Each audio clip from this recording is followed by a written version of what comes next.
ఆఖరికి ఆ విషయం తెలుసుకొని 20 జూన్ నాడు పొంగులేటి శ్రీనివాసరెడ్డికి ఫోన్ చేసిండు. నేను చేయలే, ఆయన చేసిండు నాకు. సినిమా ఎక్కడున్నావంటే నేను బాన్సుడకెళ్ళి బయలుదేరి హైదరాబాద్కి వస్తున్నా అన్నా. నీకు ఏదో ప్రాబ్లం ఉన్నాయని చెప్పినవాట కదా మన రేవంత్ రెడ్డి గారి తమ్ముతో చెప్పిన. మా భాస్కర్ దోలేసి, నేను పోలే, భాస్కర్ దోలేసి. మరి సాయంత్రం ఇంటికి వస్తారా, ఉంటావా అన్నాడు. మరి ముఖ్యమంత్రి గారే వస్తున్నాండి, నేను ఎందుకు రాదంట. రండి అన్న. వచ్చాడు. నేను 6 గంటలకు చేరుకుని 6:30కు వచ్చాడు. నీకేమేమి సమస్యలు ఉన్నాయంటే నాకు డబుల్ బెడ్రూమ్ ఒక 70 కోట్లు ఇవ్వాలి, కార్యకర్త చేసినటువంటి పనులు ఒక 100 కోట్లు ఇవ్వాలి, రెసిడెన్షియల్ స్కూల్ పని బంద్ అయింది దానికి పైసలు ఇవ్వాలి, దవాఖాన పైసలు పని బంద్ అయింది దానికి ఇవ్వాలి, ఆడ సిద్ధాపూర్ చెరువు పని బంద్ అయ్యి దానికి పని సాగాలి, లిఫ్ట్ ఇరిగేషన్ పనులు బంద్ అయినాయి ఇది సాగాలి, కోటగిలో దవాఖాన పని బంద్ అయింది అది సాగాలి, వన్నిలో దవాఖాన పని బంద్ అయింది అది సాగాలి. మరి ఇవన్నీ నాకు ఆగిరంటే టక్కన ఫోన్ సీఎంతో కలిపాడు. ఫోన్ మాట్లాడి సీఎం అవుతుంటే ఇప్పుడు ఎందుకన్నా రేపు తర్వాత మాట్లాడదాం, లేదు మాట్లాడు ఇచ్చాడు. సీఎం గారు మాట్లాడు, సీనా రేపు పొద్దున మీకు టిఫిన్ బ్రేక్ఫాస్ట్కి వస్తున్నా అన్నాడు. రెడ్డి అన్న వచ్చి టిఫిన్ చేసిన తర్వాత ఇవన్నీ నేను చెప్పినా నాకు ఇవన్నీ సమస్యలు ఉన్నాయి, మీరు ఓకే అంటే నేను కండువా కప్పుకోవట్లేదు, కప్పుకోవడం నాకే పైసలు అక్కర్లేదు, నాకు ఏం అక్కర్లేదు.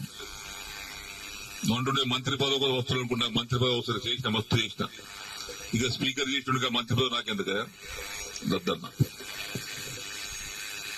అన్ని హామీ ఇస్తున్నా, 6 మాసాల్లో కూడా పూర్తి చేస్తా అన్నాడు. ఇవన్నీ కండువ కప్పుకున్నా. ఆ కండువ కూడా జాతీయ కండువ కప్పుకున్నా. నయమైంది. ఈ కోర్టు కేసులు ఉన్నాయి మా మీద కోర్టు కేసులు నడుస్తున్నాయి. అరే చేతి గుట్టు కండువ కప్పుకోలేదు బాబు, ఇందిరమ్మ బొమ్మతో కప్పుకోలేదు, జాతీయ కండువ మోదీ కూడా కప్పుకోలేడు ప్రధానమంత్రి, అది కప్పుకోరా చెప్పిన.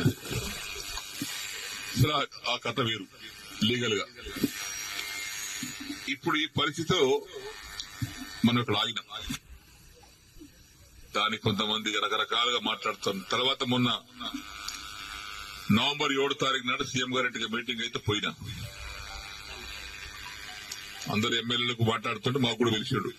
అది ఫిరాయింపుదారుల ఎమ్మెల్యే మీటింగ్ పెడితే అందరం పోయినాం.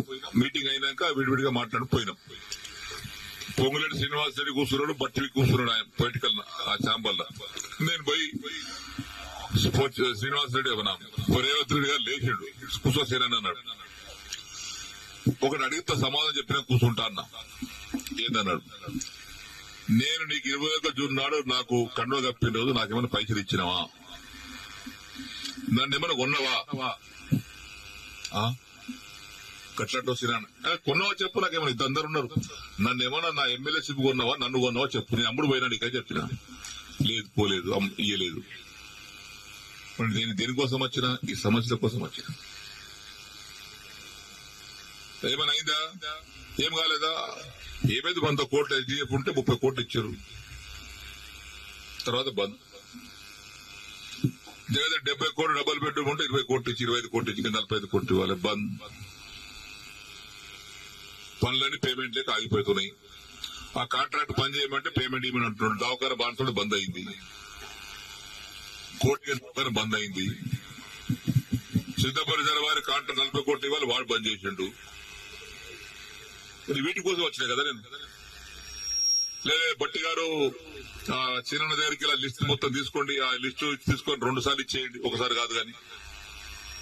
ఇక పొంగులేటి గారు ఆ లిస్ట్ తీసుకోండి, 2 సార్లు మీరు ఇచ్చేయండి. ఇచ్చిన తెల్లారి ఫోన్ చేస్తే బట్టి లేవట్టాడు, పొంగులేటి లేవట్టాడు. ఏమని చెప్పుకోను నేను. ఇక మళ్ళీ అసెంబ్లీ జరుగుతుంది జనవరి 4 తారీఖు నాడు. ఆ ఛాంబర్ తీసుకుపోయి లోపల తీసుకుపోయి మీరు చెప్పారు కానీ బట్టి ఇవ్వలేదు, పొంగులేటి ఇవ్వలేదు, నాకు రూపాయి ఇవ్వలేదు. రూపాయి ఇవ్వలేదా, ఇవ్వలేదు. వేం నరేందర్ రెడ్డి గారు బయట పిల్లలను పిలిచాడు.